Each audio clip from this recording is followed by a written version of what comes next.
بسم اللہ الرحمن الرحیم۔ محترم ناظرین کرام، السلام علیکم۔ افسانہ زندگی کا دوسرے سیگمنٹ کے ساتھ ہم حاضر ہیں۔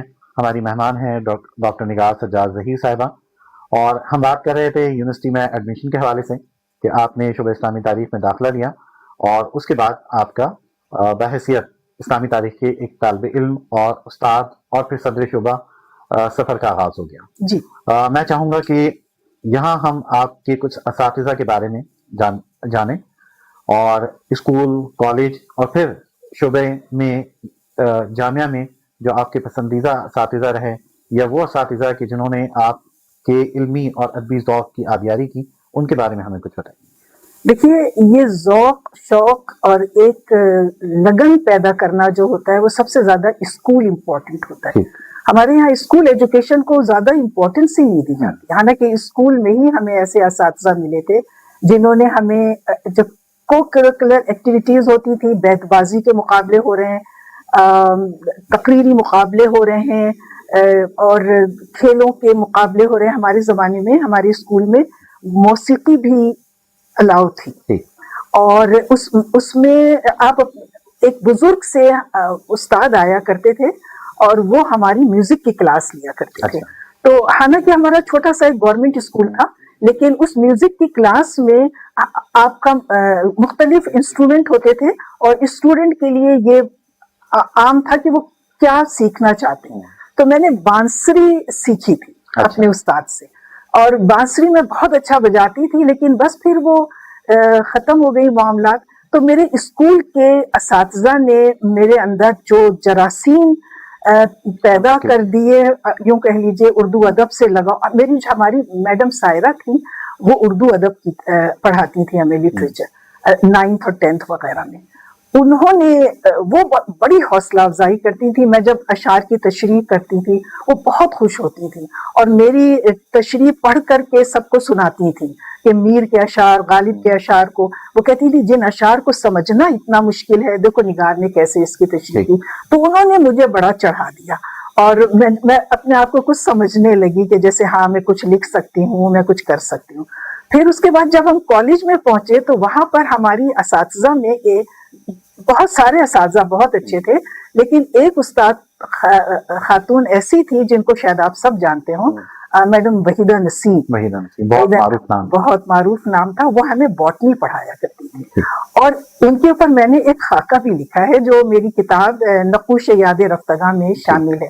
وہ اپنے حساب کا ایک کریکٹر تھی، یعنی وہ بالکل خواتین، ہم لڑکیوں کے اندر الٹی سیدھی کوئی چیز برداشت نہیں کر سکتی تھی۔ اگر ہم کوریڈور میں بھاگیں یا اگر ہم چیخ کے کسی کو آواز دیں فلاں، تو اور میڈم نے دیکھ لیا تو ہماری جو کلاس ہوتی تھی، ہم بھاگ دوڑ نہیں کر سکتے تھے، چیخ نہیں سکتے تھے، دروازہ زور سے بند نہیں کر سکتے تھے، اور یعنی پوری تہذیب ان کے اندر، خود حیدرآباد دکن کی تہذیب تھی، اور وہ چلتی پھرتی حیدرآباد دکن کی تہذیب کا ایک نمونہ تھا، اور وہ چاہتی تھی ہر لڑکی حیدرآباد دکن کی تہذیب کی علمبردار بن جائے۔